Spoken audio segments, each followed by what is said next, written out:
మీ మామ రాజిరెడ్డి ఏమంటున్నారు? మీ రిలేషన్ దెబ్బతిన్నది. ఈ రిలేషన్‌కి దెబ్బతినడానికి కారణం మీరు రాజిరెడ్డి గారే అంటున్నారు. సో, అసలేం జరుగుతుంది? రాజిరెడ్డి గారి మాటలేంటి? రాజిరెడ్డి గారు ఆయన చాలా తెలివిగా మాట్లాడతారండి. ఒకటి డబ్బు, పలుకుబడి, హోదా ఉంటే చాలు, ఎలాంటి తప్పులైనా చెయ్యొచ్చు అనే ఇదిలో ఆయన ఉంటారు. అసలు ఫస్ట్ ఆయన నేనేం ఇన్వాల్వ్ గాను, వాళ్ళిద్దరు ఏదనుకుంటే అదే నా బిడ్డ అది ఇది అని మాటలు చెప్తారండి. నేను చాలా నమ్మాను ఆయనని. తర్వాత మేడం అసలు కొడుకు కూడా ఈ మాట్లాడే అన్నీ కూడా ఆయనే ప్రిపేర్ చేసి తెస్తాడు. సెకండ్ థింగ్ పో పోలీసులకి మొత్తం సెటిల్మెంట్స్ చేయడం కానీ, లేదు అంటే ఈయన వాళ్ళకి ఈ ఎమ్మెల్యేలు ఎంపీలు ఈయనకే తెలుసు మేడం, ఈయన వాళ్ళతో చేపించడం. ఆఖరికి మేడం నీకు ఇన్వాల్వ్ కానన్నావు కదా, ఏం కార్తీక్ నువ్వేమంటావు, నీకు కావాలా వద్దా అంటే, వద్దని చెప్పు కార్తీక్, వద్దని చెప్పు కార్తీక్ అని తొయ్యడం ఆయనని.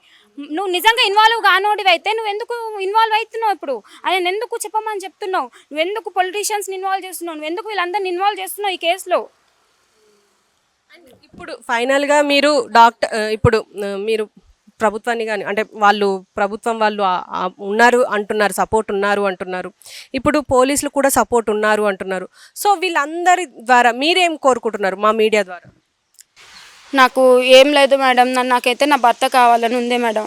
ఆయన నన్ను పంపించగలిగితే నా భర్త దగ్గరికి నాకు పంపించండి. లేదు అలా నన్ను యాక్సెప్ట్ చేయను అన్నప్పుడు బలవంతంగా పోవాలని నాకు లేదు మేడం. నాకైనా ఖర్చులు, నా బంగారం, నా వస్తువులు ఆయన దగ్గర ఉంచుకోవద్దని చెప్పండి మేడం. నాకు ఇచ్చేసి ఏదో సెటిల్మెంట్ చేసేసుకొని నాకు ఏదైనా న్యాయం చేయాలి కదా మేడం. నా మీద నిందేశారు. రేపు పొద్దున నాకు ఏం లైఫ్ ఉంటుందో లేదో తెలియదు. సో ఏదో ఆడపిల్ల తనకి ఏదో కొంత సెటిల్ చేసి పంపించేయాలి అని ఉండాలి కదా మేడం. నాకు ఇచ్చేస్తే నేను వెళ్ళిపోతాను కదా మేడం. అంటే 2, 3 సార్లు మీరు కౌన్సిలింగ్‌లో కూర్చున్నారన్నారు గదా! అప్పుడైనా మీరు మ్యూచువల్‌గా మాట్లాడుకోలేకపోయారా? మాట్లాడారు, పెద్ద మనుషులు అడిగారు, చేశారు. ఆయన 5 lakhs ఇస్తా అని చెప్పారంట. వీళ్ళు ఏమన్నారంటే, అరే తను 30 lakhs దాకా అప్పులే చేసుకుంది, 7,20,000 వడ్డీలే వస్తున్నాయి, మీరు ఇచ్చినది అమ్మాయి ఏం చేసుకోవాలి? ఒక అమ్మాయి లైఫ్ని మీరు 5 lakhsతో కొంటున్నారా? మీరు ముష్టేస్తున్నారు ఆ పిల్లకి. అమ్మాయి ఇప్పుడు ఎంత సఫర్ అవుతుంది, ఎంత బాధపడుతుంది, ఇంకొక ఆప్షన్ ఉంటుందో లేదో కూడా తెలియదు అమ్మాయి లైఫ్కి. ఇప్పుడు తను ఏం కావాలి అని అంటే, లేదు అసలు మేము అది కూడా ఇయ్యము, ఏం చేసుకుంటారో చేసుకోపోండి, మేము కోర్టుకి వెళ్తాము అన్నారు. నేను అక్కడ కూడా నేను ఏమనలేదు మేడం. నా వైపు నిజాయితీ ఉంది, న్యాయం ఉంది, కోర్టులో అయినా నాకు వస్తుంది అని అనుకున్నాను. పోనీ నా గోల్డ్ ఎందుకు మీ దగ్గర, నా వస్తువులు ఎందుకు? మీరు నిజాయితీ పరులు కదా, నాకు సంబంధించింది మీ ఇంట్లో ఎందుకు పెట్టుకుంటారు నేను వద్దన్నప్పుడు? నాకు ఇచ్చేయాలి కదా. నేను అదే అడిగాను. అదే అడగడానికి నేను వస్తే నన్ను గెంటేసేసి తలుపులేసి ఇష్యూ చేసి ఏంటి మేడం ఇదంతా? మీకు ఇప్పుడు మీకు కామెంట్స్ పెడుతున్నారు యూట్యూబ్‌లో, అంటే మీరు మాట్లాడిన మీ సోషల్ మీడియా మాధ్యమాల్లో మీకు కామెంట్స్ పెడుతున్నారు, బ్యాడ్ కామెంట్స్. వాళ్ళ రిలేటివ్స్ అంటారా?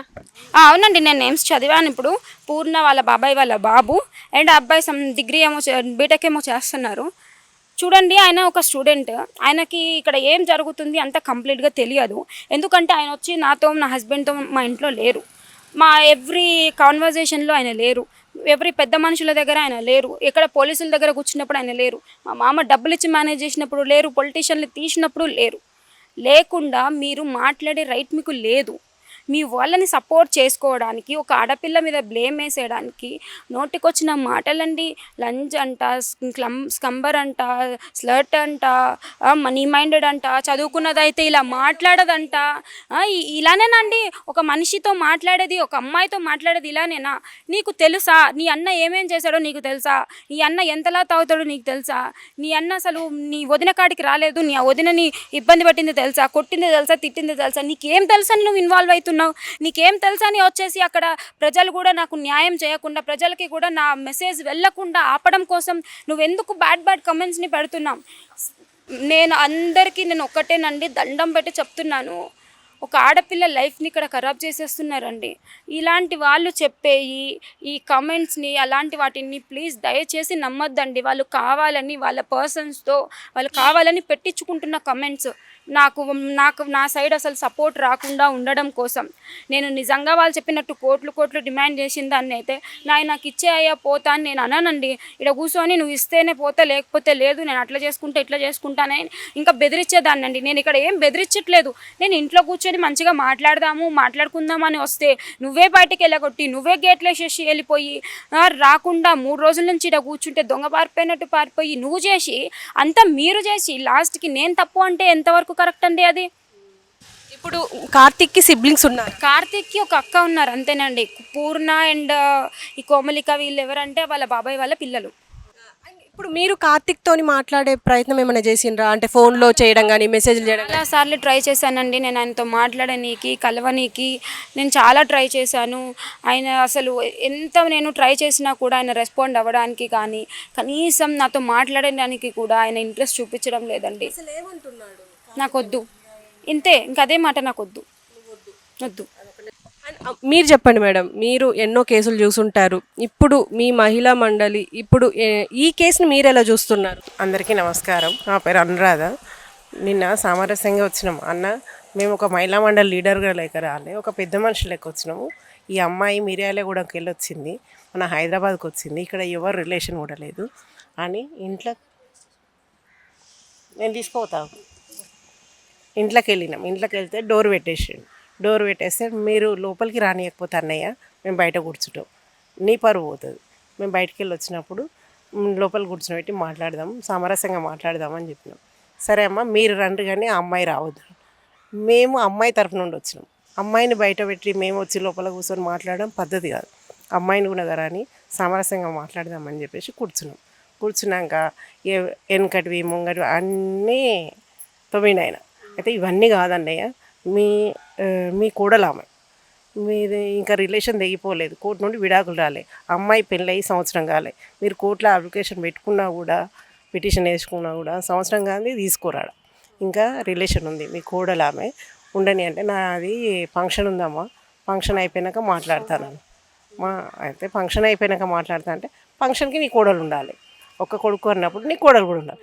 నీకు ఎన్ని సమస్యలైనా ఉండని, బయట నీ కోడల్ని పరిచయం చేసుకో. ఆమెకు కూడా అన్నదమ్ములు లేరు, అక్కయ్యలు లేరు, తండ్రి లేడు, అమ్మాయి ఒకతే. నువ్వు అంతకుముందుకు పెళ్ళి కాకముందుకు బిడ్డే అని అన్నావు, ఇప్పుడు బిడ్డ లేకనే గౌరవించి తీసుకో. తర్వాత సంవత్సరం అయినాక కోర్టు ఏది నిర్ణయం చేస్తే అది చేయని అంటే వద్దు, మా ఇంట్లో ఉండొద్దు అని అన్నాడు. అయితే మరి మీ బాబును పంపి మాట్లాడదాం బాబుతోటి, అమ్మాయి మధ్యన అబ్బాయి మధ్యన ఏం జరిగిందనేది చూద్దాం. అంటే ఆమెకు అంటువ్యాధి ఉందమ్మా, ఆ వ్యాధి ఉందంటే ఎన్నో ఎయిడ్స్కు మందులు ఉన్నాయి. మొన్న అంత కరోనా వస్తే ఆ కరోనాకు మందు కానీ పెట్టిర్రు, దీనికి మందు కానీ పెట్టలేరా? ఇంతమంది ఇన్ని లైవ్లు వచ్చినాయి, ఇన్ని ఛానల్స్ వచ్చినాయి, ఎంబీబీఎస్ డాక్టర్లు చూస్తలేరా? ఈ మందుకు ఈమె వచ్చిన వ్యాధికి మందే లేదా? ఇదొక్క ఇది తీసుకొని ఆయన భూతద్దంలో పెట్టి ఈ వ్యాధి ఉంది, ఆ వ్యాధి ఉంది, ఈ వ్యాధి ఉంది, ఆ వ్యాధి ఉన్న వాళ్ళు అందరూ చనిపోయారంటే కరోనా వచ్చిన వాళ్ళు కూడా బతికిరు, ఆ ఎయిడ్స్ ఉన్న వాళ్ళకు కూడా మందు కనిపెట్టిరు. దీనికి ఎందుకులే? మిర్యాలగూడెంకి వెళ్ళి వచ్చింది, మొన్న నుండి అమ్మాయి ఈడొచ్చి ఉంటుంటే అందరు మహిళా మండలి వాళ్ళు ఈ లైవ్లు చూస్తున్నారు. అందరికి ఆడపిల్లలు ఉండరమ్మా, అందరికి అక్క చెల్లెళ్ళు ఉండరు. అందరము ఈ అమ్మాయికి జరిగిన అన్యాయాన్ని అందరం స్పందించి మనం ఒక డప్పా కొట్టుకుంటలేము, ఒకటి పబ్లిసిటీ రావాలని చెప్పుకుంటలేము. ఒక ఆడపిల్లకి అన్యాయం జరిగింది, ఆమెకు అక్కయ్యలు లేరు, తండ్రి లేడు.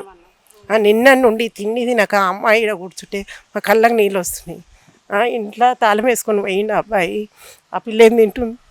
వాళ్ళ అమ్మ పక్షి లేక తిరుగుతుంది. మేము నిన్న నుండి మేమిద్దరం ఈడ కూర్చుంటున్నాం.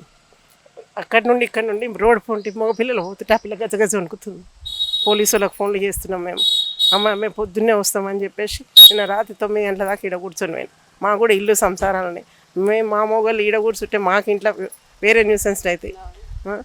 ఇప్పుడు రాజిరెడ్డి అన్న, నేను అన్నాని గౌరవిస్తున్నాను, ఎందుకంటే మేము చిన్న వయసు కనుక. అయితే అన్న, ఇప్పుడు నువ్వు రాజకీయ పరంగా అన్ని రాజకీయ పార్టీలలోనూ నువ్వు ఇన్ఫ్లుయెన్స్ ఉపయోగించి ఒక ఆడపిల్లను కించపరుస్తున్నావు. అందరు రాజకీయ నాయకులు ఆడపిల్లలు, అక్క చెల్లెలు, బిడ్డలు ఉండరు. అందరు రాజకీయ నాయకులకు ఒక్కటే చేతులెత్తి వినతి చెప్తున్నా నేను, ఒక ఆడపిల్లకి న్యాయం చేద్దాం, చేపిస్తేనేమో సంసారం చేపిద్దాం. వద్దు అని అనుకుంటే మురిగిన కాలం ఎన్ని రోజులున్నా కొట్టేయక తప్పదు, కోర్టు నిర్ణయిస్తుంది. అది మ్యూచువల్గా కూర్చుని విడాకులకు అప్లై చేపిద్దాం. అమ్మాయి ఏమడుగుతుందో ఒక 10 అటో ఇటో నీకు దోచిన కాడికి ఇచ్చి, ఆమె కూడా మన ఇంటి ఆడపిల్ల అనుకొని న్యాయం చేద్దామన్నా. రేవంత్ రెడ్డి అన్న కూడా ఒకటే కోరుతున్నా, రేవంత్ రెడ్డి అన్న పేరు పదే అంటుండు. మనము రాజకీయ పరంగా అడుగుతలేమన్నా, మేము ఒక ఆడపిల్లకు న్యాయం చేద్దామని అడుగుతున్నాం మేము, అంతే, వేరేదైతే కాదు. ఇది నా విజ్ఞప్తి. అందరు మహిళా మండలాలకు అందరికీ సాయం చేయాలి, ఆ అమ్మాయి గురించి అందరు వచ్చి సహకరించాలి. ఎన్ని రోజుల వరకు వాళ్ళు వచ్చి తాళం తీసి మాట్లాడదామని అంటారో అప్పటి వరకు మేము ఇక్కడ కూర్చుంటాము. న్యాయం జరిగే వరకు మేము ఈడుంటాము. అన్ని మహిళా మండలోళ్ళకు కానీ అందరు మహిళలకు కానీ సహకరించాలని నేను కోరుతున్నాను. అమ్మాయికి అందరు సహకరించాలి. అందరు మహిళా మండలాలు రావాలి, అమ్మాయికి మద్దతు తెలపాలి. మనం వచ్చినామా మీడియా తరపున మాట్లాడినామా వెళ్ళిపోయినామా అన్నట్టుగా ఆ అమ్మాయి దగ్గర కూర్చోవాలి. అమ్మాయికి లైఫ్ని ఇద్దాం మనం అందరం కలిసి. అట్లయితేనే ఆ వ్యాధిని బట్టి మనము అది అంటువ్యాధి ఆ వ్యాధి ఈ వ్యాధి అని పబ్లిసిటీ చేసి అమ్మాయి మచ్చ వేసేసారు అమ్మాయిని. అమ్మాయి ఇప్పుడు రెడ్డి సీన్లల్లో పిల్లలు దొరుకుతారు, ఎదురు కట్నం ఇచ్చి చేసుకోబోతున్నారు. అమ్మాయికి ముక్కు వంకర ఉందా, మూత వంకర ఉందా, ఏం వంకర ఉంది, తండ్రి లేని పిల్ల, అన్నదమ్ములు లేరు. మరి అమ్మాయి ప్రాపర్టీస్ గురించి ఆశపడి చేసుకురా? వాళ్ళ అమ్మ ఒకతే, అమ్మాయి సాదుకున్న అమ్మాయి, ఇద్దరిని కలిసి బ్లేమ్ చేసి ఏమైనా చేద్దామని చేసుకురా? ఏమైనా కుట్రలు ఉన్నాయా మీ దగ్గర? అదనేది కూడా బయటికి రాని మరి.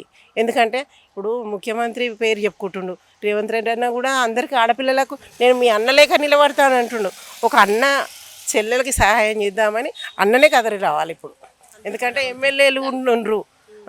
ఇప్పుడు రాజకీయ పార్టీగా నేను అన్ని రాజకీయ పార్టీల నాయకులను అడుగుతున్నా, అందరు అన్నలను, ఎమ్మెల్యేలను, ఎంపీలను, ముఖ్యమంత్రి అన్నను కూడా అడుగుతున్నా. కానీ నేను ఈ పార్టీ ఆ పార్టీ అని అంటలేను. అందరూ మాకు కావాలి, అందరూ కావాలి. అందరు ఆడపిల్లలు రండ్రమ్మా, వచ్చి ఈ అమ్మాయికి మద్దతు తెలుపుదాము, ఈ అమ్మాయికి న్యాయం చేద్దాం. అంతే నేను కోరుకునేది అదొక్కటే.